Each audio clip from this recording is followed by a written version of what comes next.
They were ready. All right. Yeah.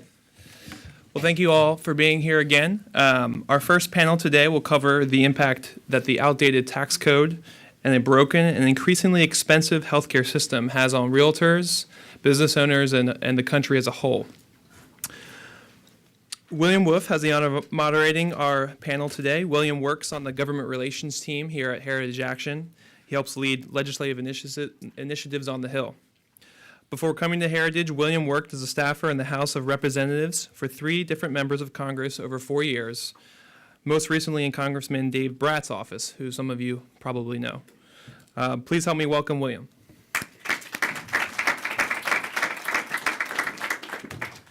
Great. Thank you. Thank you, everybody, for coming in today. Can you guys hear me all right? Welcome to the first panel of the Professional Sentinel Fly-In. We're going to look at what pro-growth tax reform and what pro-growth healthcare reform would look like in an ideal world. And since we are the first panel of the day here at the Heritage Foundation, I actually think I am legally required to start with a Reagan quote. So this will help us set Not sort of... legally required to do anything. Well, that's right. Thank you, Paul. Yeah. Do you guys want to start with that? All right, let's start with that. Fantastic. Everyone stand up. Great. This is a good idea. All right. I pledge allegiance to the flag of the United States of America and to the republic for which it stands, one nation, under God, indivisible, with liberty and justice for all. Great. Okay, now prayer. And now a prayer. Okay, order. I need a gavel for the first meeting. All right. Thank you. Thank you for the participation. Apparently, we've got a great crowd here today. So President Ronald Reagan is going to help us set sort of the big picture principle for the things we're going to talk about today. And so in his famous speech, A Time for Choosing, he summed up the critical question of the 1964 election, of every election since then, of this election, and of how we understand self-government like this.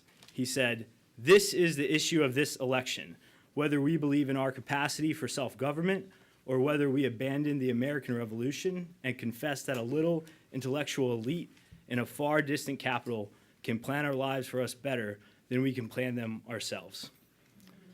If you are here today at Heritage Action's Professional Sentinel Fly-In, my bet is that you think that you can plan your life, your business, and your health care better than some Washington bureaucrat.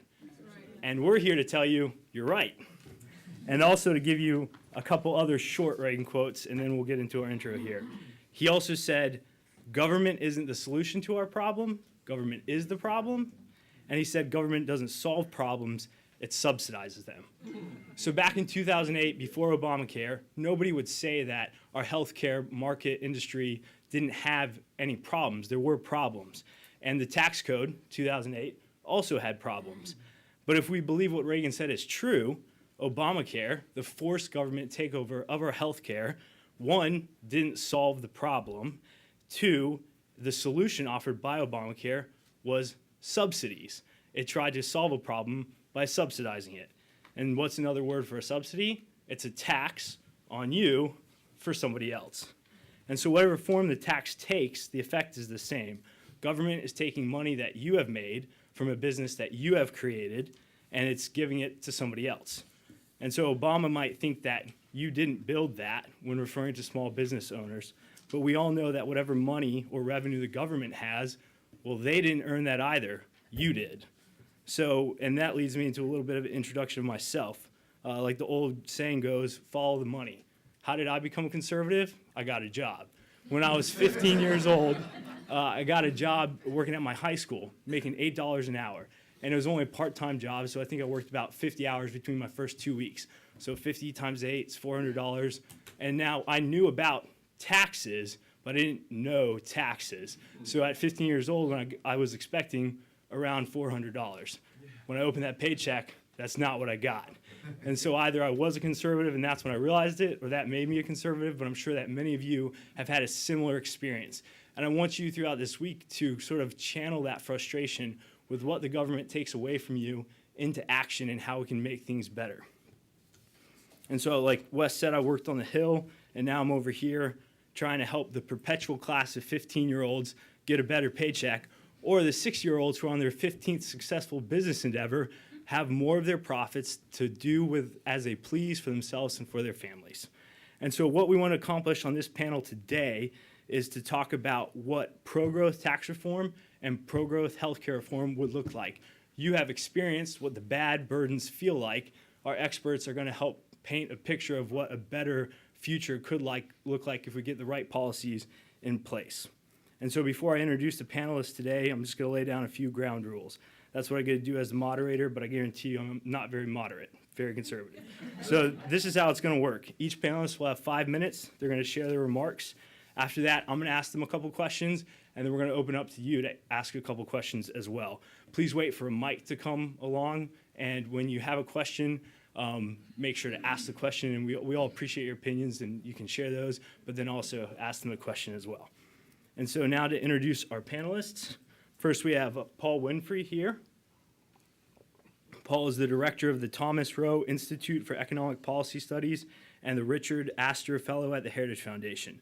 Winfree returned to Heritage in 2015 after serving as the director of Income Security Policy at the U.S. Senate Committee on the Budget. In that position, he was responsible for the Budget Committee's work on tax and health policy, Social Security, and welfare. Prior to going to the Senate Budget Committee in 2011, Paul Winfree was here at Heritage in the Center for Data Analysis. He's also a doctoral candidate at the London School of Economics and Political Science, where he has also earned his Master's of Science in both economics and economic history. He received his Bachelor's of Science in Economics and Mathematics from George Mason. Let's all give a hand for Paul.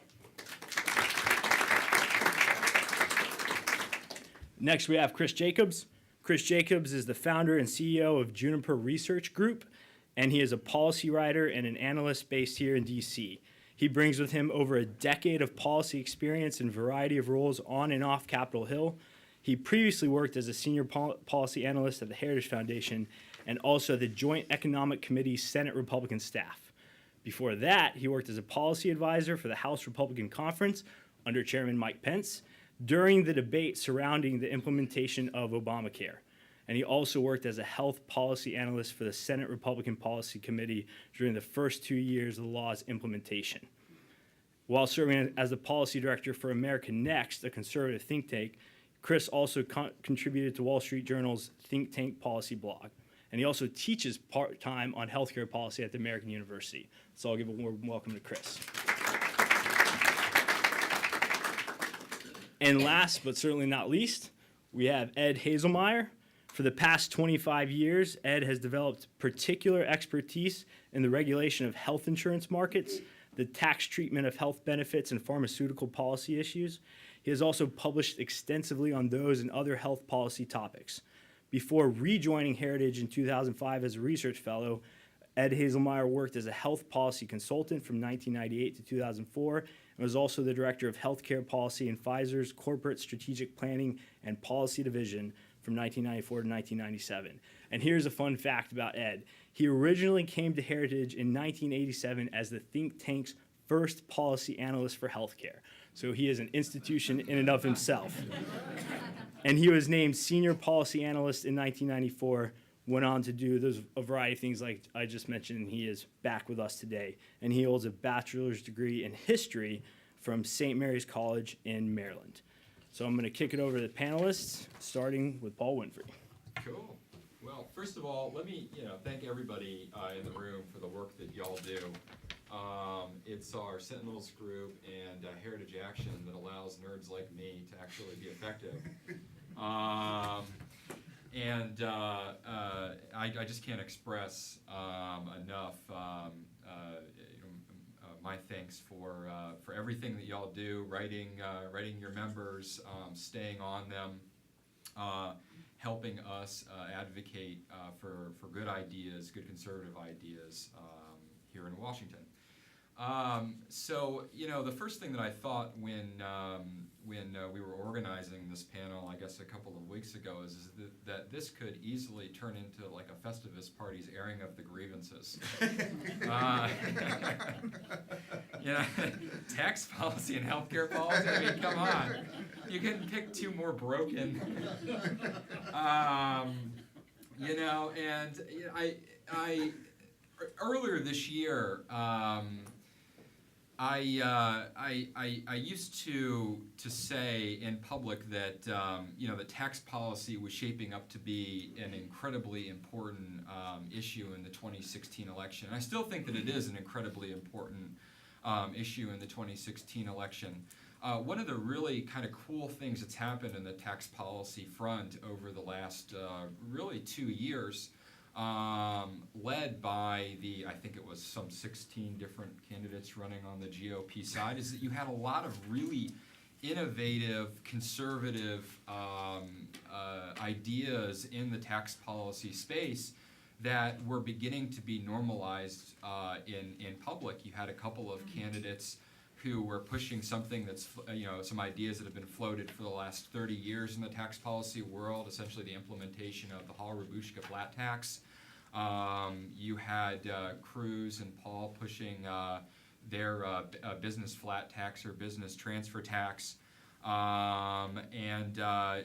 Everybody basically had a tax plan out there that was, I think, objectionably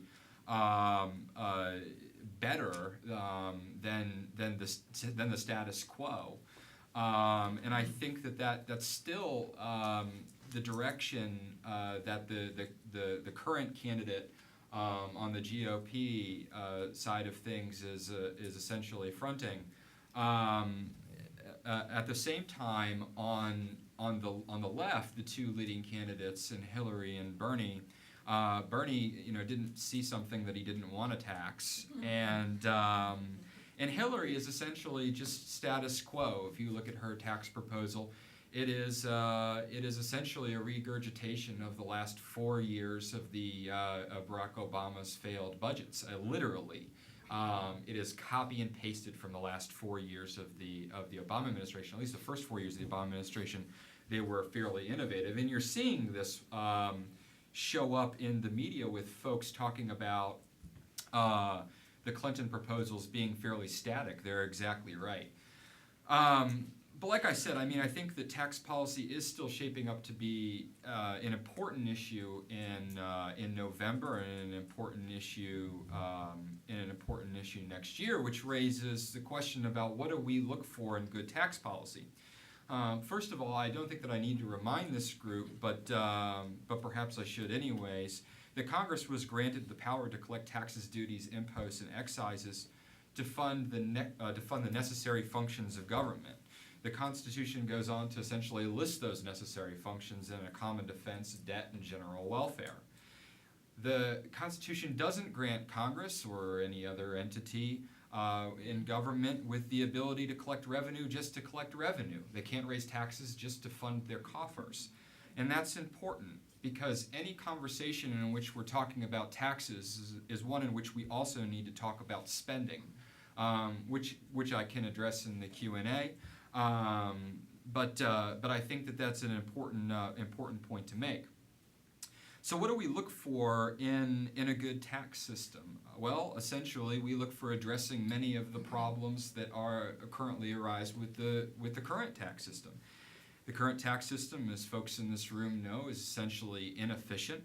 Americans spend about 6 billion hours a year complying with the tax code. It's unfair. And it essentially is incredibly non-transparent. In the course of a year, the foregone revenue that people spend on complying with the tax code comes out to about $500 billion. And there's about $400 billion, almost $500 billion, in essentially lost revenue through what the left talks about as essentially a tax gap, but again, it's just essentially the costs of complying with the code. Lobbyists in Washington spend about $3 billion a year lobbying on behalf of their clients to get different tax breaks and things like this in the code to essentially keep it complex and keep the current system in place.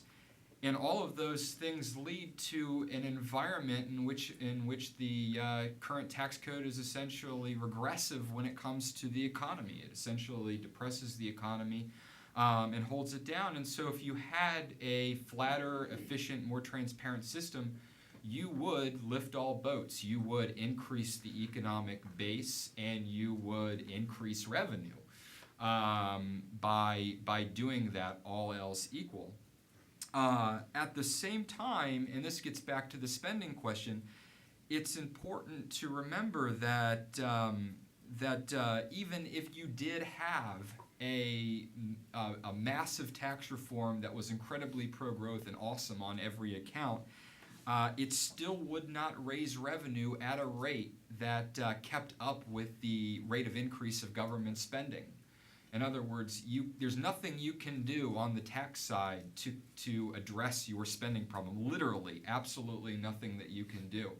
I published a paper earlier this year that went through both the theory and the some of the empirics of this point, looking at both the history of the U.S. and the different tax changes that have happened in the U.S. and then also abroad.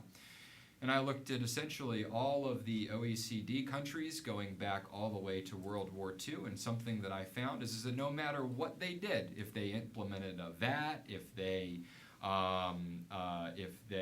reduced marginal rates, no matter what they did, one thing showed up, which is that essentially you can't grow revenue at a rate faster than the economy for more than a 3-year period. The problem is that about 2% of our budget has been growing faster than the economy since about the 60s. And it's expected to grow faster than the economy in the near future. That 2% that's growing faster than the economy makes up about 60% of gross spending. Of the 60% of gross spending, about half of that is what these guys are going to be talking about a little bit later. We have to do something. No matter what happens on the tax front, we have to do something to control healthcare expenditures. If we don't, we will have a debt crisis. It's just a matter of time when that debt crisis will occur. Because of this essentially gap between taxes and spending under the baseline, again, if Congress does absolutely nothing, if they do not increase spending at all, which they're not inclined to do, that gap will essentially grow and interest on the debt will grow. If Congress doesn't increase spending any more than what they're expected to increase spending by and doesn't do anything on the tax front, interest on the debt will grow to about $800 billion by the end of the 10-year period. It will then be the third largest component of the federal budget and will exceed what we're expected to spend on national defense. So this is a serious issue. This tax and spending issue that we're talking about today. But let me, before I pass this thing off to Chris, let me reemphasize that really what we have is a tax fairness and equity issue. And I don't mean fairness and equity the way the left talks about fairness and equity. I mean we have a non-transparent system, a non-transparent and progressive system that essentially holds down growth, and what we need is essentially a flat, fair, transparent system that can grow that economic base, and then we need reform on the spending side to essentially get our debt under control. Thanks. Thanks, Paul. As a former Heritage analyst, it's always great to be back here among the basket of deplorables.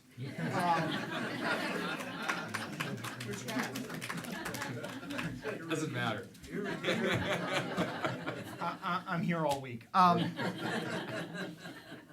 So I want to give a broad brush approach on healthcare and talk about healthcare in 5 minutes. And I think there are two really motivating things that have got us to where we are. The first is the relatively innocuous, what sounds to some like the relatively innocuous principle that liberals have, and President Obama has been saying more and more since they passed Obamacare, well, healthcare is a right, and we have healthcare as a right in America. And if you get in one of these left-right debates, people say, they'll try to pin the conservative in a corner and say, well, do you believe healthcare is a right? Well, the problem is, if you believe healthcare is a right, then implicit in that, at least from the liberal perspective, is that government can prescribe and government can proscribe those rights. So the answer is, do you believe healthcare is a right? Well, my response is no, because I don't believe government should ration my healthcare. Okay, and sometimes it takes people a while to draw into that logic. And you see this with Obamacare. You have Obamacare. Well, we need to stop discrimination against people with pre-existing conditions. Well, again, that sounds wonderful in theory. The problem is, people with pre-existing conditions also tend to discriminate against health insurers. And people without pre-existing conditions also tend to discriminate against health insurers. And so we've been left with, and you've seen this, rolling car crash in the news in weeks and months. You've seen this on the exchanges. Just yesterday, the largest insurer in Connecticut is bailing out of their exchange because you're getting stuck with a whole bunch of sick people and not a bunch of healthy people. And the sick people that are enrolling are saying, well, I'm getting sick, or I got pregnant, I'll buy my health insurance, and next time I get pregnant, I'll go back and buy health insurance again. Okay? And you have all those sorts of examples, which brings me to the second problem with healthcare in this country, and that's OPM. Now, in Washington, people think Office of Personnel Management, which is right. It's not. Other people's money. Thank you. Okay? Everything in healthcare is opaque, not transparent. Now, understand, most people, don't have $100,000 when they get a heart attack to go to the hospital and pay the bill. Understood. But everything is so opaque. People think, well, why doesn't my employer pay for this? Why is my employer cutting my health benefits? They think, well, my employer will pay for the health benefits. Well, in reality, most economists will say, that's really you coming out of it. Okay? Somebody else is always paying the money, and really the fights we have in Congress are shifting around where that somebody else's money comes from. Okay? You're seeing the problems of this, like I said, with Obamacare. The solution to the quote-unquote solution to the problems of Obamacare created by this discrimination and the gaming of the system, well, the solution that the insurers are talking about is bailouts of risk corridors and reinsurance, which, I've been told y'all have been talking about on the Sentinel calls. Congress hopefully will act to do something to prevent those in the next couple of months, because my fear is that the Obama administration will try to pass a massive bailout, really not pass, but enact it into law without consulting Congress through the courts and all sorts of backdoor regulatory mechanisms. Hillary Clinton's solution to that is more spending, more taxes, more regulation. We need to regulate drug companies, price controls on drug companies, not open up competition amongst drug companies more. Instead, we'll just have price controls. We need to raise taxes to subsidize more. More taxes, more spending, more regulation. I got no end of flack from Senator McConnell's office was last week, because 2 weeks ago, Senator McConnell said, well, the next president's going to have to fix Obamacare. I said, well, first of all, it's not conservatives' job to fix liberals' bad law. And second of all, it takes two to tango, and Hillary Clinton's going in the exact opposite direction. So at the worst, you're going to meet in the middle. And why should we bail them out both politically and policy-wise and end up with bad policy outcomes? Now, I don't want to leave you with the impression that this is only limited to Obamacare. Would that were true. It is not. It was not. Okay, it started back in 1965 with Medicare and Medicaid, and understand we want to protect seniors in their golden years, including my mother. Okay, but a Stalinistic system of price controls and price fixing. I mean, I've referred to William's example of a little intellectual elite in a far distant capital, although here's the capital, more times than I can count, because that is literally what goes on in Medicare. That we try to fix prices for every single health procedure throughout the country.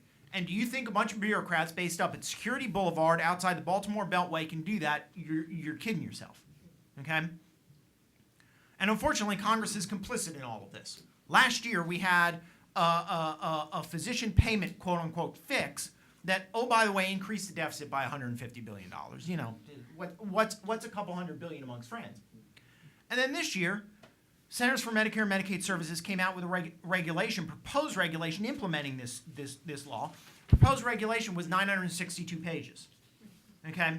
Now that's just a proposed reg. The final reg hasn't come out yet. How many people think anything good will come out of 962 pages of government bureaucrat written legalese? Okay?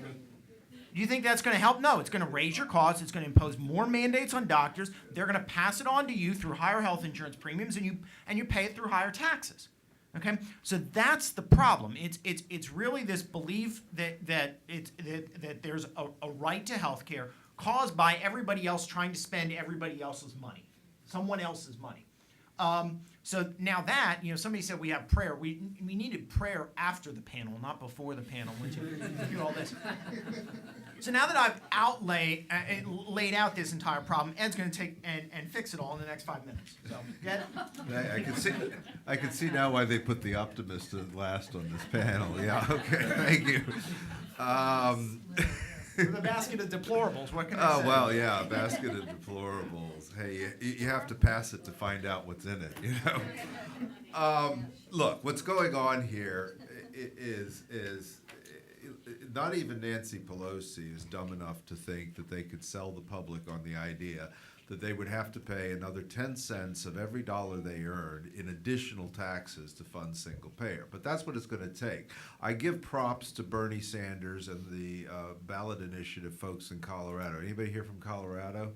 Ah, good. Okay, you're still in Colorado. Yeah. I give them props for being honest, because at the end of the day, you cannot nationalize the other half that isn't nationalized of the U.S. health system for less than a 10% payroll tax on top of all the payroll and income taxes everybody else is paying. By the way, for you folks in Colorado, I've been suggesting you look into the Sierra Club. I think it's really a plot to depopulate Colorado and turn it into a nature preserve, and that they're secretly behind single payer. But that's just my wild conspiracy theory. Because what's going to happen if you have a 10% payroll tax? Everybody's going to leave. That's what's going to happen, okay? So what they decided to do was to, as someone Chris knows, or knows of at least, on the left side said, this is Sarah Rosenbaum, is that they're going to treat private health insurance as a regulated public utility. In other words, your employer health plan does not belong to you or your employees. It belongs to us at the government.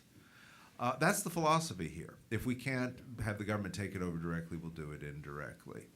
So, on to the cheerier news. The cheerier news is this isn't working. And as Chris says, these people are nuts on our side if they think that they should move 1 inch to helping them as this continues to collapse. And it will continue to collapse. Chris and I are charting that, and I'm looking at the over-the-horizon radar. But this is where you all come in.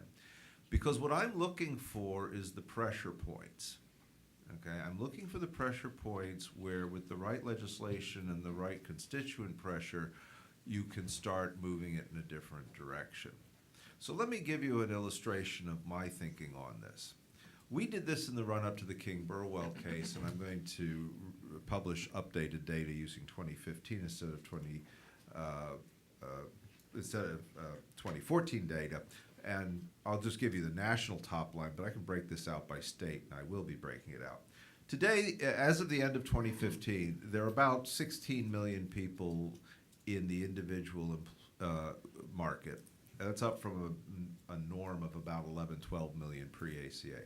There's about the same number that are in the small employer group market, meaning employers of 50 or fewer. So we're talking about 30, 32 million people, roughly, in this, of whom, as of the end of 15, 7.5 million were getting subsidies through Obamacare.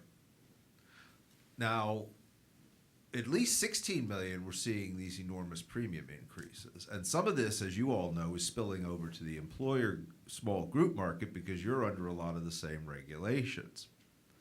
So the question I have is, what do they plan to do for the 3/4 of people who are getting hit with the bill, but no offsetting subsidies? Because as the bills go up, the administration says, oh, well, don't worry, these people are subsidized.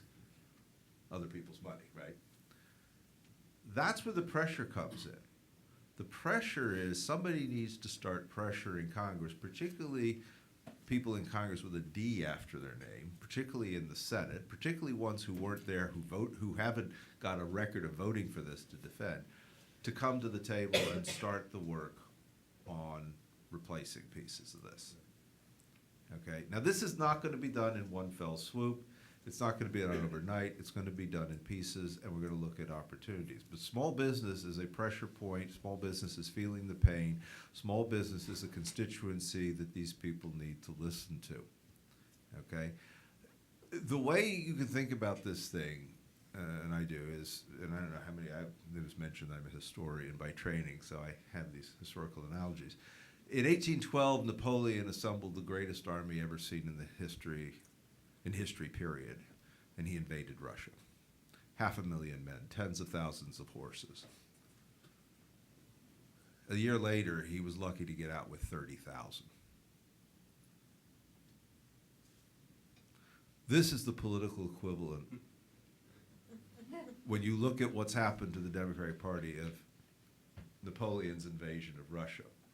The question is not when Tsar Alexander is going to capitulate. The question is when Napoleon and his marshals are going to throw in the towel and retreat. The question is not when Republicans, or should not be, when are Republicans going to learn to love and get along with the ACA? They've been winning. How many seats do they win?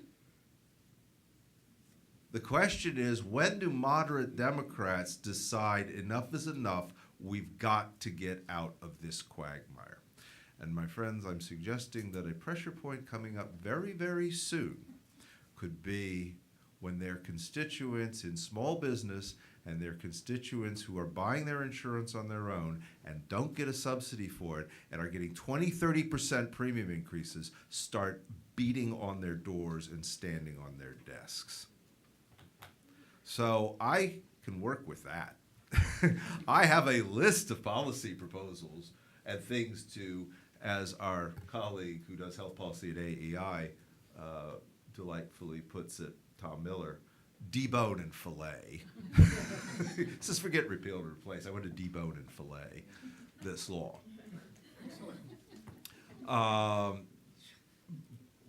Two basic observations, and then I'll close and open it because I know you've got questions.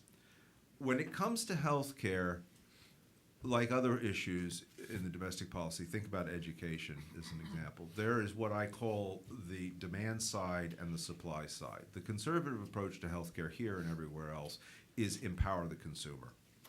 Okay? The system should be run of, by, and for the consumer. They should be in charge.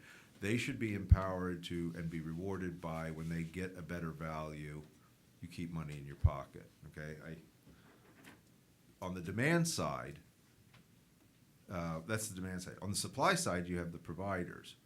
What we have to do on the supply side is clear the obstacles to competition. And I don't mean insurers. I'm talking about hospitals in particular. If you want to find the villain in healthcare, your community hospital is right at the top of the list. Okay, and the example I use all the time is I got one of these here Apple iPhones. Right? I used to have a BlackBerry, except Apple ate their lunch. They produced a better product at a better price point. Okay? When was the last time you saw a community hospital close because they couldn't provide the same standard of care at the same lower price as Mayo? Doesn't happen. Why? Because they're propped up with certificate of need laws, they're propped up with subsidies, and this is an area that we're going to go after, and this is an area back in your community that you can make a real difference. And I work with Sentinels in Arkansas on fighting the Medicaid expansion. Every state I went into, what was the Medicaid expansion about? It was very simple. I've even said this to legislators in states I've never been. I said, let me tell you what they told you. And they said, yeah, you were right. They went in and told you that if you didn't pass Medicaid expansion, the hospital was going to close and the ER was going to close and your constituents were going to be mad at you. And it was all a lie. Okay? The state of Ohio, Media Trackers and Ohio Conservative Group, this is one of the things I may have our next graduate fellow working on here, looked at the 88 hospitals and hospital systems. Anybody from Ohio here? Oh, okay. 88 nonprofit hospitals and hospital systems. They were in Columbus. I was in Columbus testifying. You can get my testimony on. They were there, and they were saying, you got to do this or the rural hospitals are going to close. And Ohio Media Trackers, you go look it up, they pulled their 990 tax returns. This is the tax return to nonprofit files. And on hospitals, they have a line where it's offsets, income received, offsets against charity care. They said, well, what happened if we subtracted that out? What would have happened if they had never got any of that subsidy money for treating supposedly uninsured people? When they ran that calculation of the 88 hospitals and hospital systems in Ohio, that changing that one assumption would have put only 16 into the red. They're sucking down a huge amount of money. Okay, they're blocking. They're using certificate of need. I've got a radiologist calling me a couple times. He and his partners have a freestanding radiology practice here in suburban Maryland. They want to open up in suburban Northern Virginia, where virtually every hospital is controlled by Inova Hospital. Okay, and Inova is down in Richmond fighting them because what happens if he opens a freestanding radiology practice? He can offer lower price radiology. Then how are we going to overcharge customers for radiology to subsidize the ER? That's what they're really saying. So there are opportunities for you at the state level because that's where a lot of this goes down. Remember that as bad as the federal government is, a lot of the regulation of insurance and doctors and hospitals occurs at the state level. I think we've all talked longer than we should have, and I wanted to make sure you all have time for some questions. Great. Thank you, Ed. Thank you, panelists, for both your humorous and insightful comments. And I've got just 3 questions I'm going to pose to Paul, Chris, and Ed, and then we're going to open it up for the group to ask them questions as well.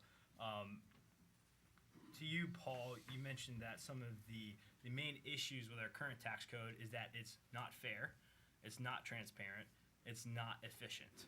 So what are some practical solutions to make it fair, more transparent, more efficient, and what are some of those solutions that this group here can have in the back of their mind when they're having conversations with their members of Congress and ways that they can advocate for a better tax code here in DC?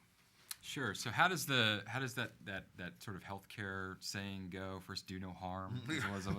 What's that called? I forget. That was The Hippocratic. Yeah. They don't pay much attention to that these days. Yeah. So this first do no harm thing,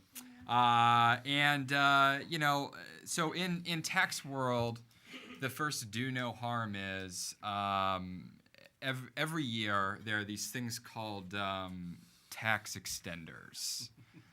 And a couple of years, well, I guess it was just last year, Congress passed a bill that apparently was intended to end the tax extender process, which is essentially an annual dance of special loopholes for targeted groups, and then also some stuff that everybody, especially folks probably in this building or in this room, would like bonus depreciation and things like this. But you have the NASCAR loophole coupled with bonus depreciation. You've got special subsidies for wind and green energy stuff coupled with other stuff that may be good. Essentially, it's just like a feeding frenzy every December for lobbyists and special interest groups. And the like to get their thing in this tax extenders bill that is moving through. And essentially it's an area where the left just lets the right essentially do all the hard work for them, because you have all these people on the right who essentially go out and say, oh my gosh, if we do not do something with these provisions, then people's taxes will go up. Well, by fighting that fight, what they're doing is that they're keeping the status quo going. They're keeping the untransparent, complicated system essentially moving along. So rather than fight this annual tax extenders fight, by the way, we're about to fight it again. There are about 30 provisions that are going to expire at the end of the year, most of which conservatives and Republicans should not like. Doesn't really matter. They'll probably go ahead and pass them anyways. Rather than engaging in this annual tax extenders dance, what we need to do is essentially put our foot down and demand comprehensive tax reform on both the business and individual side that will essentially negate all of these special interest carve-out provisions in the first place. If we reduce everybody's taxes, we don't need to provide special benefits for one group or another group. My friend Paul Teller, who was the former chief of staff for Ted Cruz, tells this really great story after he took over the chief position for Cruz, where some folks came in and Teller was making essentially this exact argument to them. And they stopped him and they said, no, we would rather pay more in taxes without reform, but with this current dance essentially getting played out every year, if it means that our competitors pay even higher taxes than what we pay. We would rather take that than taking a situation where everybody pays a lower rate and pays lower compliance costs against that rate. And this is an important, look, the current system works for the big guys. The big guys have got the tax lawyers, they've got the tax accountants, they've got the lobbyists, they've got the carve-out provisions in the annual tax extenders bill that allow them to benefit from the status quo. They don't want tax reform. And so by calling them out on this, by standing up to them, by opposing the annual tax extenders dance, I think that will go a long way in getting tax reform, or at least getting everybody on the same page on tax reform. Great. That's a great answer. Thank you. And Chris, one of the main things that you mentioned, sort of the root at the problem with our healthcare system, both under Obamacare and previously, is the OPM, the other people's money. We are spending other people's money.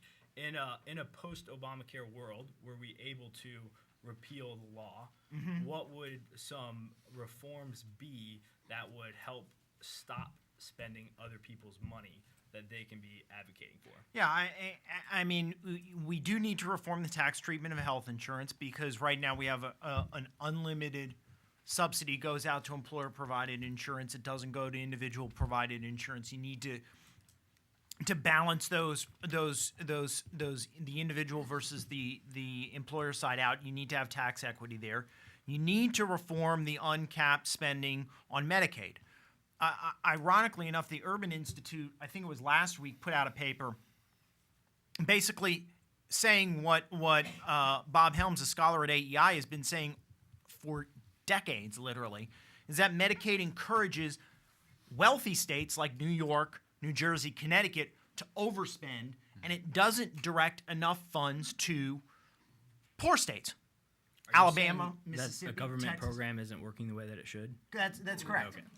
Now, the Urban Institute, now we would say that that's an argument to change a formula and go to a block grant or a fixed allotment, per capita cap, to rejigger the system, to dedicate the money where it's actually needed. And of course, the Urban Institute says no, because then people might spend less.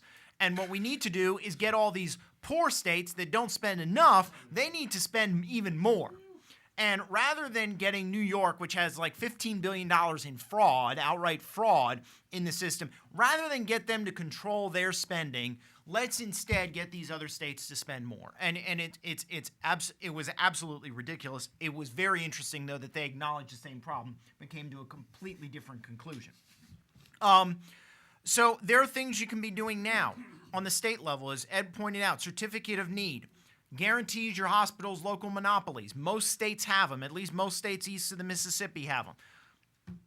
That's something that states can fix and repeal those. Okay? Scope of practice, to allow physician assistants, nurse practitioners to practice to their full scope of license. You don't necessarily need to see a thoracic surgeon if you've got a cold.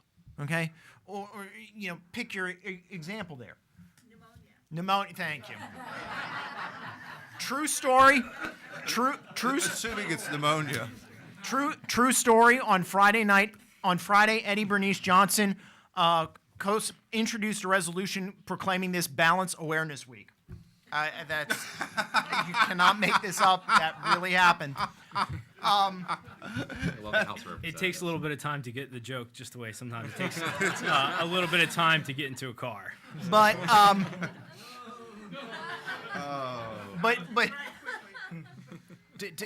to bring it back, so scope of practice, certificate of need, removing unnecessary benefit mandates or blocking additional benefit mandates, those get imposed at the state level.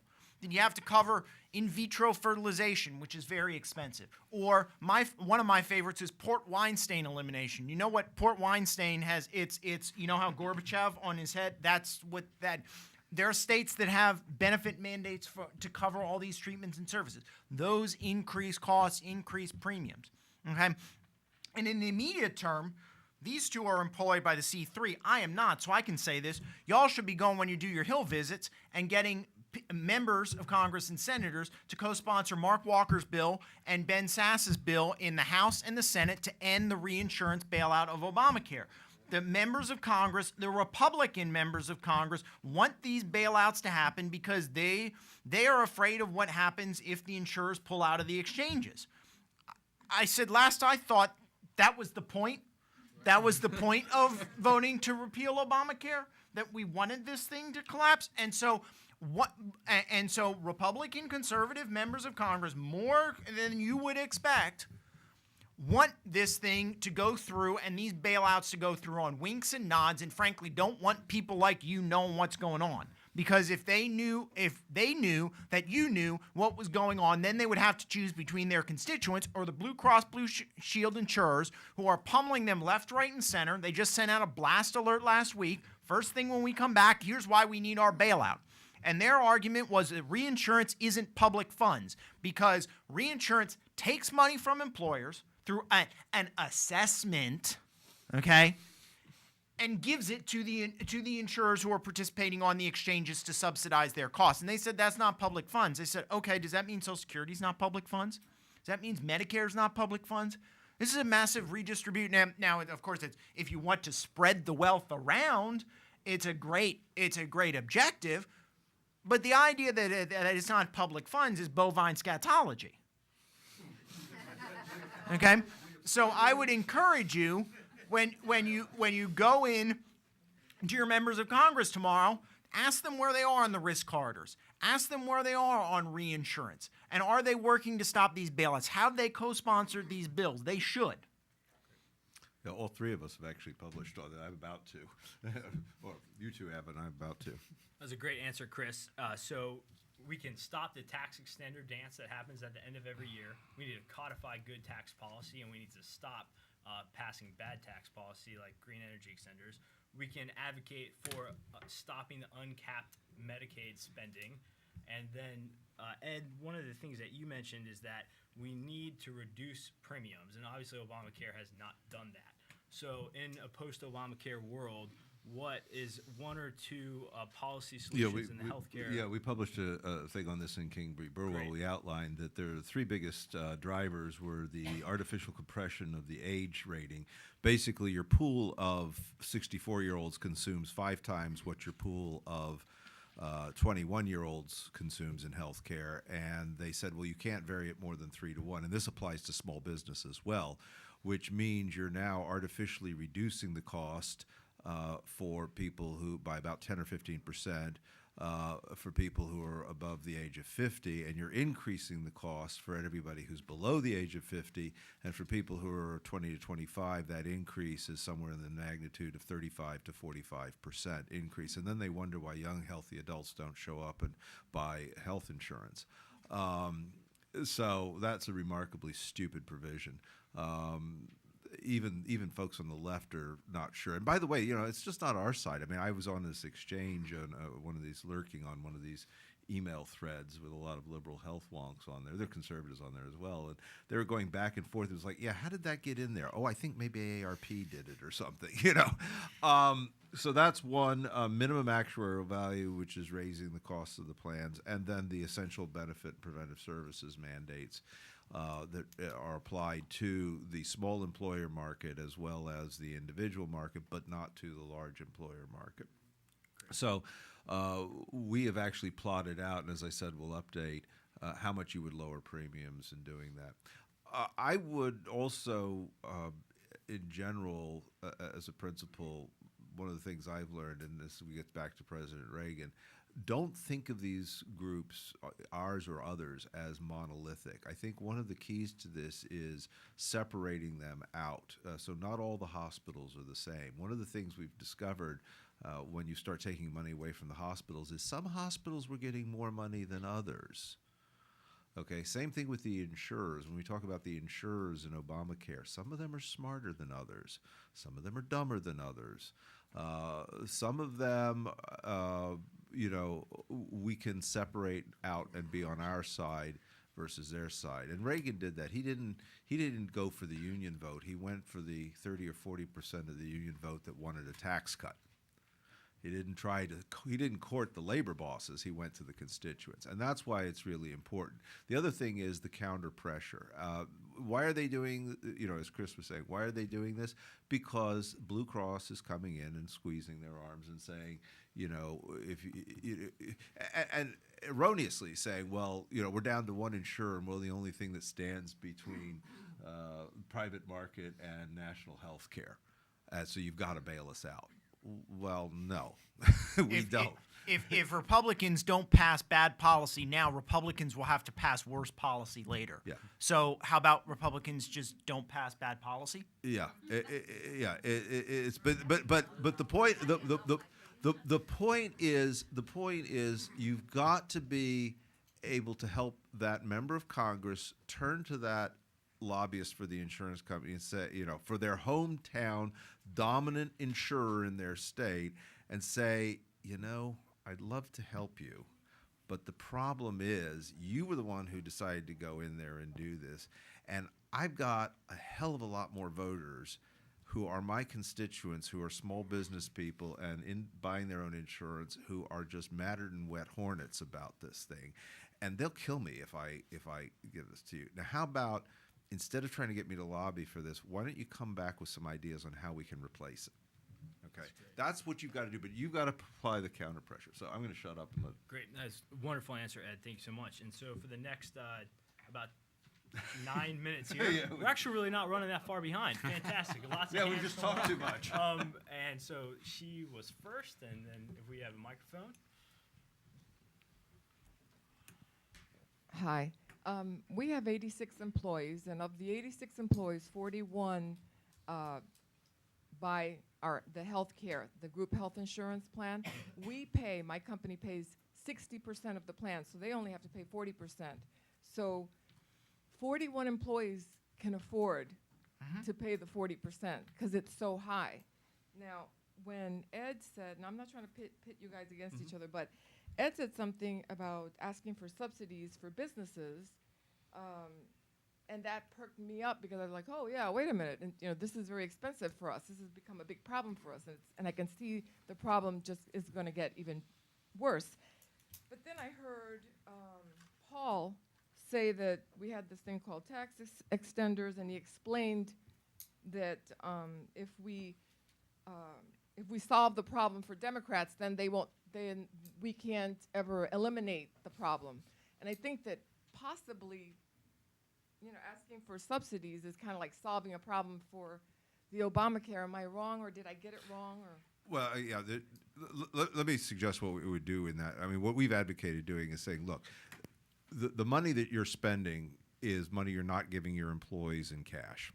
Okay, so it's really their money. The reason it goes through you is because if they let you set it up and arrange it, they don't pay any personal income or payroll tax on it. You're writing it off as a business expense if you give it to them as cash, as if you give it to them as health insurance, if you give it to them as groceries, delivered to their doorstep. You're writing off as a business expense. If you give them a car, if you lease a car for them and give it to them, okay, it's a business expense to you. It's compensation. You're just paying them differently. But to them, they'd have to pay tax on it. But when you give them health insurance, they don't have to pay tax on it. So what we're saying, what we have proposed, and this is broadly, there's a lot of different ways to do this, but basically saying, look, let's even out the tax treatment and let's give it to the individuals and say, here is an allowance, tax-free. Just like on your 1040, you've got a standard deduction, you've got a personal exemption, okay? Well, here's your healthcare allowance. Now, if your employer offers you healthcare, go apply the money to do that. If you work for somebody who doesn't offer you healthcare, take the money to eHealth Insurance and buy it. Great. The gentleman in the blue shirt, and then we have the gentleman up front, and then the gentleman over there, and we'll see where we are after that. Thank you. The income taxes for individuals and corporations seems to be a gold mine for argument as long as all of us and our grandchildren shall live.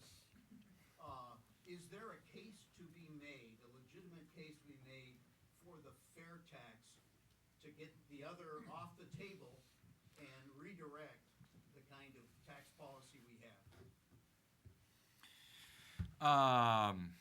So the fair tax is essentially a national sales tax. There are problems with any type of major tax reform. There are costs and benefits with either side. I think that the major benefit with something like a fair tax is that it is flat by design, and it is essentially impossible to add progressive rates because you don't know what people's incomes are. The cost, one of which is a political cost that I've confronted with many people who have relationships with the Heritage Foundation, which is that when you say a national sales tax, people immediately think, oh my God, we're going to get a European-style VAT. So it becomes about a trade of, okay, well, if you're going to have something that looks like a national sales tax, what do you ask in exchange for that? Well, you have to ask for the 16th Amendment in exchange for that, which is hard to do because then you're opening up the Constitution to amendment, which lots of people have lots of different feelings about. Which has led many people to, like I said, essentially disregard the fair tax. At the same time, from our perspective, we wouldn't say negative things about from a research side, we wouldn't say negative things about a fair tax, just like we wouldn't say negative things about a Haislmaier tax, although we would talk about some of the political choice issues of which these fall into that. It's the same.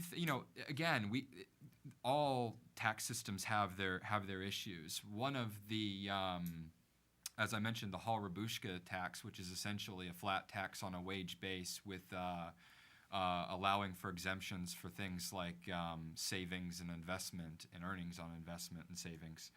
A lot of folks have pushed that successfully into the mainstream because it looks a lot like the current income tax integrated with the corporate tax.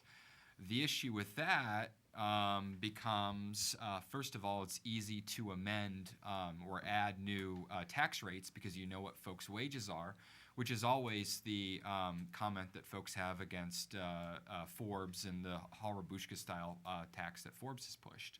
Now, Forbes would say, well, if you start with one rate, it's hard to add two, but if you start with two, it's easy to add three. There's that, but regardless, let's move along. The other issue is with Haislmaier that really ends up really hurting Haislmaier style taxes is that when you start to look at the distribution tables, it looks like you're giving a huge tax cut to folks at the top and a huge tax increase to folks in the middle, unless you add something like a refundable tax credit, which has a bunch of other issues because once you start adding refundable tax credits, you start increasing spending. So it's really it's hard. I'm not saying that fundamental tax reform is easy by any means. There's a reason why it's been 30 years since we've had any major revisions to the tax code. But at the same time, sort of as I led with, folks are starting to confront these issues, and you are having folks like, Ted Cruz and others question whether or not Hall Rabushka has led us astray, and whether or not it has or hasn't is sort of, I'm not really worried about that point, but I do think that having these, questions and starting to confront some of these problems is really the debate that we need to have over the next couple of years if we're going to have fundamental tax reform. So, Thank you, Paul. Yeah. We have time for one more question, and I'll go to Rich Webb down here. Thanks, Amanda. And then you can come find the panelists afterwards. I'm sure that they'll hang around. Right. We'll try to not do to this spend in- time we don't have. In two parts. First, it's important to know who's driving this train, and as an illustration that I think will be helpful to you is that an eye surgeon who spends 12 years after college learning how to poke you in the eye with the right kind of medication to save your sight, his fees are determined as 10% of the value of the medication that he injects in your eye. That tells me that the drug companies are driving this. The second thing is that language is critical, and when you talk about pre-existing medical conditions and insurance in the same sentence, that's oxymoronic. I'm a former insurance vice president, and our job was to find the risk that was going to make us money, and you don't insure people with pre-existing conditions.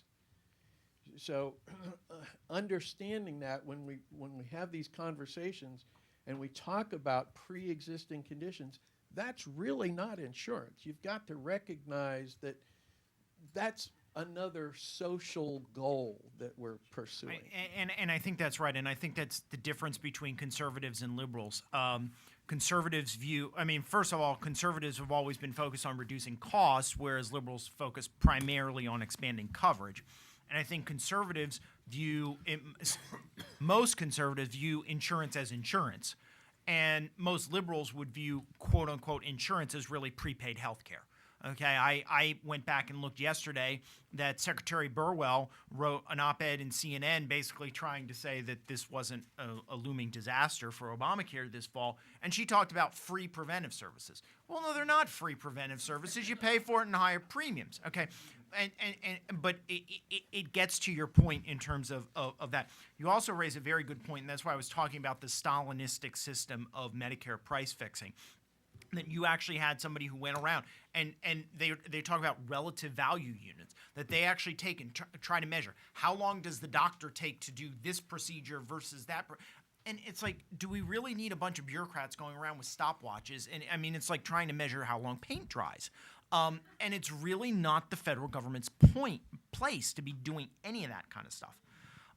So that gets to your point, and you're right in terms on the drug price issue. We do need to do more to increase competition and increase generic competition, bring more generics to market faster, and do some of those things.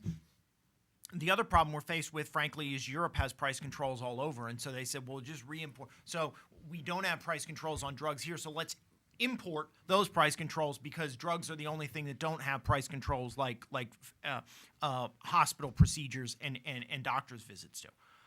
So I think we're facing some difficulties on that front. I think certainly improving the bureaucracy at FDA to get more generics and more competition in the market will help increase some downward pressure on prices. You've seen that with Sovaldi, the hepatitis C drug, that ultimately getting a couple more drugs to market has brought pressure down for a remarkable drug that is a cure for a very costly, both physically and financially, disease. And so I think hopefully that's the direction we need to move. Thank you, Chris. Thank you, everybody, for a lively and engaging first panel conversation. Let's thank our experts.